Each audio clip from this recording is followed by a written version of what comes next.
अरविंद, जरा ये समझाने की कोशिश कीजिए कि निर्भया की मां कह रही हैं कि दिल्ली सरकार अरविंद केजरीवाल जो हैं उनकी वजह से देरी हो रही है। कुछ इसी तरह के आरोप स्मृति ईरानी ने भी लगाए हैं।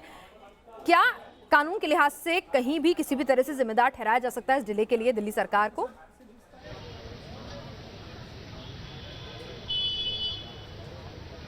कुछ हद तक, यानी जो आरोप लग रहे हैं उसमें कुछ हद तक सत्यता है। पहला ये कि ये समझने की जरूरत है कि तिहाड़ जेल अथॉरिटी यानी तिहाड़ जेल का जो प्रशासन है वो दिल्ली सरकार के अधीन आता है।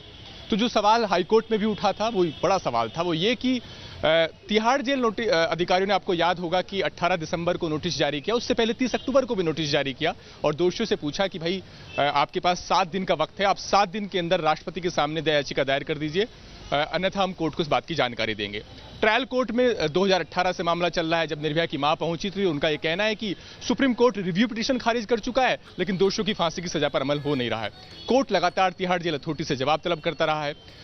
तो सवाल ये उठता है कि 2018 में जब रिव्यू पिटीशन खारिज हुई तो जो नोटिस 30 अक्टूबर और 18 दिसंबर को पिछले साल दिया गया है तिहाड़ जेल अथॉरिटी की तरफ से दोषियों को इस बात के लिए कि वो अपने जो अंतिम कानूनी राहत का विकल्प है उसको 7 दिन के अंदर आजमा लें, और जिसके बाद ये सारी तेजी आई है, ये नोटिस इससे पहले भी दिया जा सकता था। तकरीबन 2.5 साल का जो वक्त है वो लिया गया तिहाड़ जेल अथॉरिटी की तरफ से। तो ये जो आरोप है ये सिर्फ सियासी आरोप नहीं है, बल्कि हाईकोर्ट ने भी तिहाड़ जेल अथॉरिटी से सवाल पूछा था कि आपने पहले नोटिस जारी क्यों नहीं किया, इस नोटिस जारी करने में इतनी देरी क्यों हुई। क्योंकि तिहाड़ जेल प्रशासन दिल्ली सरकार के अधीन आता है तो जाहिर तौर पर सवाल दिल्ली सरकार पर भी उठ रहे हैं। चलिए, तो पार्शियली सही, कहीं ना कहीं दिल्ली सरकार पर लगे आरोपों में दम तो नजर आता है, ये सिर्फ सियासी शगुफा नहीं।